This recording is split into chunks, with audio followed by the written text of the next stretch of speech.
Olha, filho, hoje o pai fez um serviço assim, assado, muito legal. Hoje o pai ficou nervoso, hoje o pai ficou feliz.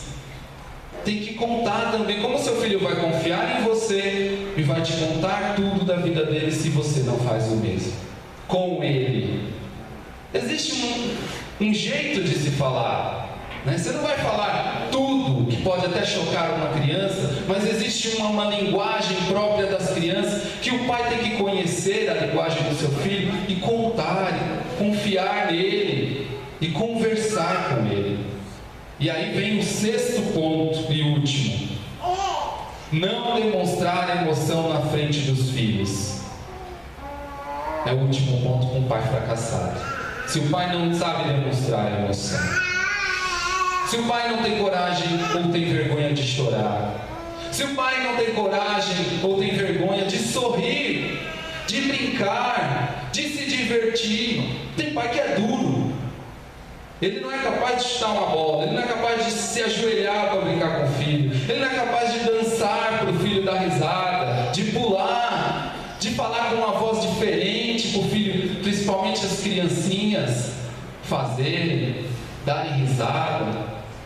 O pai tem que se despir das suas emoções para atingir o coração dos filhos.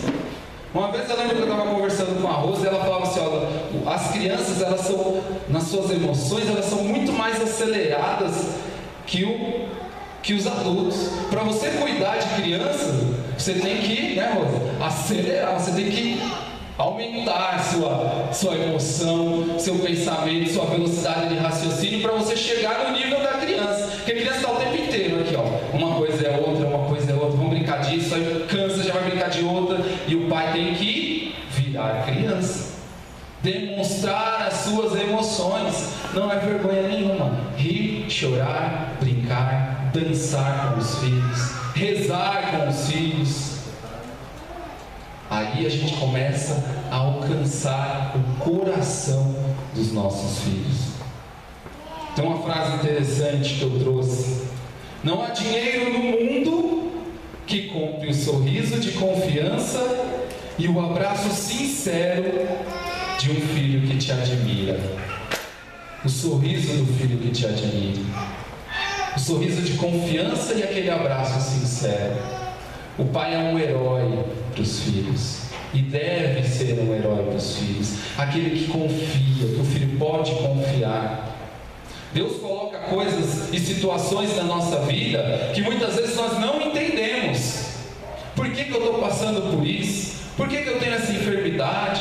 Por que eu tenho esse problema? Por que eu tenho que ser assim? E nós não compreendemos. E não é necessário que nós compreendamos, é necessário apenas que nós confiemos em Deus, porque Ele é um Pai que nos ama, e tudo que Ele coloca na nossa vida é para o nosso bem, ainda que nós não compreendamos. Os filhos são a mesma coisa para com o pai. O pai jamais vai querer fazer mal para o seu filho. O pai vai querer sempre o bem do filho. E por mais que o filho não entenda, não compreenda com a sua cabecinha de criança, de adolescente, ele tem apenas que confiar em você, pai. Às vezes eu falo para minha filha isso: filha, confia no pai. O pai sabe o que é melhor para você. Ah, pai, mas eu não quero, eu não gosto, não é assim. Filha, confia no pai. Faz o que o pai está falando. Vai ser melhor para você. O pai já viveu isso. Eu e a Nova, a gente sempre fala isso. Nós já vivemos isso. A gente era assim e a vovó falava para a gente também não queria, e olha aí, a gente aprendeu. Você também tem que fazer assim. A gente quer. A experiência que a gente traz tem que ser passada para os filhos. Não é porque eu sofri que eu vou deixar meu filho sofrer. Eu queria também pregar um trecho aqui de Provérbios, capítulo 6, versículo 20. Não precisa pegar, só acompanha. Guarda, filho meu, os preceitos de teu pai. Não desprezes o ensinamento de tua mãe. Traze-os contigo, constantemente ligados ao teu coração e presos ao teu pescoço. Servir-te-ão de guia ao caminhares, de guarda ao dormires, e falarão contigo quando despertares. Falando com os pais, eu queria falar com você, filho. E aí eu não preciso nem perguntar quem é filho aqui, porque todos nós somos. Todos nós tivemos ou temos um pai. Um pai que talvez não foi esse pai que eu descrevi aqui, um pai amoroso, um pai compassivo, um pai bondoso, mas foi um pai que Deus escolheu para cada um de nós. Um pai que viveu situações, que viveu experiências de vida, que talvez o levaram a ser um pai que cometeu falhas, que cometeu erros. E nós somos chamados hoje a entender, a buscar a compreensão dessas coisas de Deus e saber que se o nosso pai errou, se ele cometeu falhas que deixaram marcas no nosso coração, foi porque talvez ele não teve o pai que você está querendo ser para o seu filho, ou ele não teve o pai que você desejou ter. No último encontro das famílias,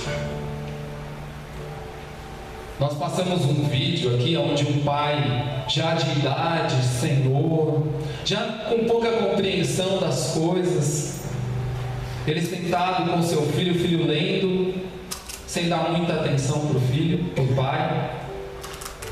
O pai vê um pássaro e pergunta: o que é aquilo? O filho fala: é um pássaro. E aí o pássaro vem mais perto: o que é aquilo? É um pássaro. O pássaro levanta a voo e fala: o que é aquilo? E o filho se revolta e fala: é um pássaro, eu já te disse que é um pássaro. É difícil para você entender que é um pássaro. Quantas vezes eu vou ter que te falar que é um pássaro? Aí o pai se levanta e o filho já dá logo um grito: mas onde você vai agora? Espera. Aí ele vai lá, pega uma velha agenda, onde ele escrevia as coisas importantes da sua vida, e ele senta ao lado do filho e fala: lê. O filho começa a ler com os olhos em voz alta, e aí ele lê: quando meu filho tinha 3 anos, eu fiquei a tarde inteira sentado com ele no banco da praça, e ele me perguntou exatas 22 vezes o que era aquilo para o pássaro que se aproximou. E eu respondi pacientemente todas as 22 vezes: é um pássaro. E a cada vez que eu respondia, eu ganhava um beijo e um abraço do meu filho. E eu respondia paciente, porque a recompensa era o beijo e o abraço que aquele filho, já adulto, não soube dar para o seu pai. E a mensagem que eu trago para você, meu irmão, minha irmã, neste momento: seja paciente, seja amoroso, principalmente você que já tem um pai com cabelos brancos na cabeça. Independente do que aconteceu, todo pai é humano e todo pai erra, inclusive nós, pais novos e jovens.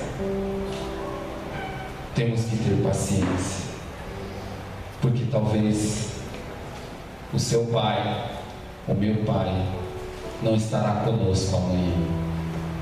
Talvez amanhã ele já não esteja mais aqui.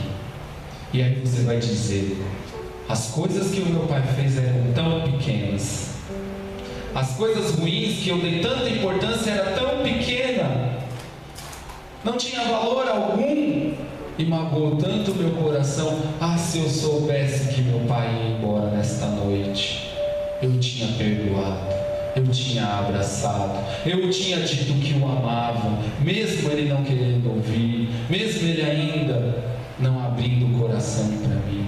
Eu teria sido mais paciente. Meu irmão, minha irmã, não espere esse dia chegar. Não espere este dia chegar. Faça hoje aquilo que você talvez só faria quando o dia do seu pai chegar. Faça hoje. Seja o filho. Se o seu pai não é o pai que você sonhou, seja o filho que ele sonhou. Demonstre o seu amor. Demonstre a sua paciência. Demonstre o seu carinho. Na semana passada a Angélica falava com a gente e muitas coisas me incomodaram na pregação da irmã. Deus abençoe, viu, irmã, pela sua pregação da semana passada. Foi muito boa. Deus te usou muito. Eu achei uma coisa interessante que ela falou. Primeiro, da falta de contato, né, de carinho. E ainda cheguei em casa e estava passando um programa onde os pais e os filhos não se tocavam, não conversavam, não se abraçavam, e foi preciso fazer uma dinâmica, sorteando papéis com abraço, beijo, e toda noite eles tinham que fazer aquilo para aprender a se amar. Eu falei, a gente não pode perder tempo, a gente tem que se amar, não é necessário fazer uma dinâmica. Eu tenho que beijar, que abraçar, que dizer que amo. Todo, hoje, neste momento. E ela falou também uma coisa muito interessante sobre a internet. Hoje você quer saber de alguma coisa que você faz, vai na internet. E antigamente a gente buscava um idoso. Cabelo branco na cabeça é sinal de sabedoria, de experiência de vida. Isso me marcou muito. Porque quantas vezes a gente vai em busca de respostas na internet ou com amigos, quando a gente tem um poço de sabedoria do nosso lado, o nosso pai ou o nosso avô, a nossa mãe, pessoas que já viveram, ou até um irmão de comunidade que tem mais experiência que nós. Então hoje a gente busca. O chamado que eu faço para cada um de vocês hoje é não perca mais tempo. Dê valor a essa sabedoria, dê valor a essa experiência, e não espere o final para si, para cair a ficha como caiu do filho pródigo. Deixa ela cair hoje, deixa ela cair nesse momento. Vamos ficar de pé. Deus hoje quis falar.